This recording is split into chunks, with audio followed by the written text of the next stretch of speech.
are talking capsized blood in the water. This is actually a made-for-TV movie that was made for Shark Week 2019, directed by Royal Rein, and he has directed mostly TV episodes, including Marvel's Inhumans. He has directed a few straight-to-DVD movies, a few of the Death Race sequels. He has done Dead in Tombstone. He has done The Scorpion King 3, I believe.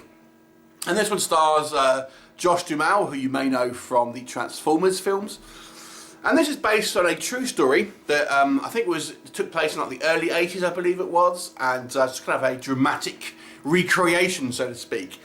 And the story focuses on 5 people as they are taking a kind of sailing trip off the coast of Florida somewhere, and there seems to be some kind of freak storm which capsizes their boat, and all they are left with is essentially a rubber dinghy. You know, there's a big storm, so there's kind of the Coast Guard struggling to find them, and they are left adrift and kind of going off course. And they not only have to survive, obviously, the kind of the harsh environment, dehydration, starvation, etc., but there are dozens of hungry sharks in these kind of infested waters beneath them. What will happen? Well, you'll have to watch the movie to find out. So let's discuss what works, first of all, with Capsized. So this being based on a true story and also kind of being made as part of Shark Week programming, and I think by the people who are responsible for the actual documentary, you know, Shark Week programs as well, it does have an air of authenticity to it. It does seem, it doesn't play like a lot of other shark films in the fact that the drama here is not quite as played up, which is both a good and a bad thing, and we'll come on to why it's necessarily a bad thing. But for now, I feel it does give it a little bit of authenticity, because you know it's played less for dramatic tension and has a bit more of a, you know, following the kind of the facts, so to speak, of what actually has happened. I thought the acting here is all pretty good. I mean, these are obviously all based on real people, so I felt that these are all kind of very kind of like everyman type characters we have here.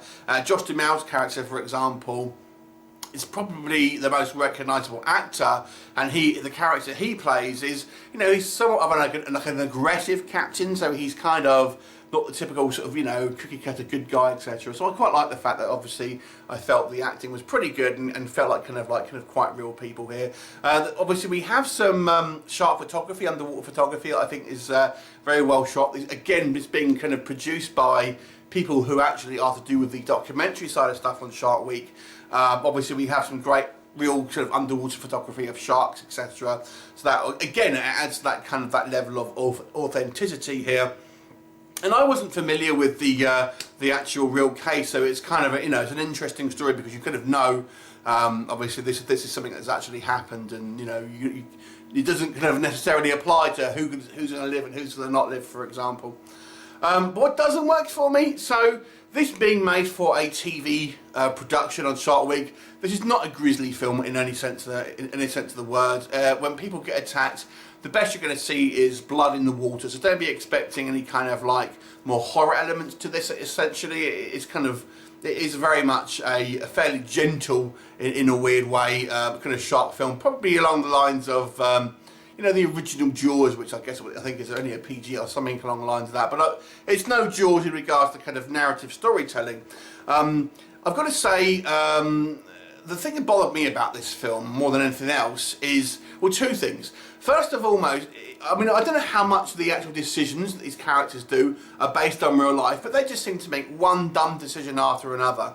And I know you can say, well, that was because of this, and that was because of that, but I'm not talking about more of the obvious things, like falling asleep in front of the radio, things like that, but just odd choices. So, for example, we have they're all, when they first capsize and they're all hanging onto this dinghy, and one of the women is bleeding, and then but they don't get in the dinghy, they're just kind of like hanging off it.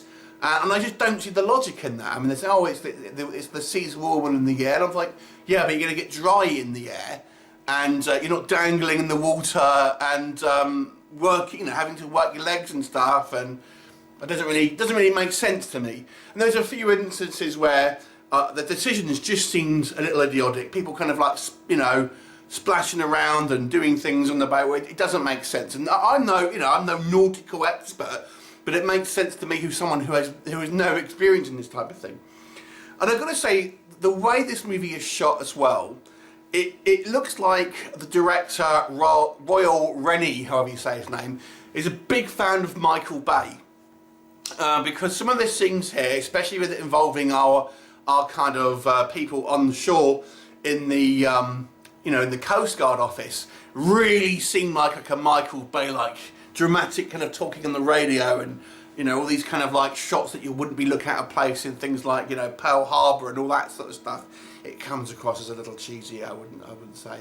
Yeah, and going back to what I was saying as part of the positives, although I feel this movie tries to have respect in regards to what's actually happened, because of this it loses some dramatic edge to it.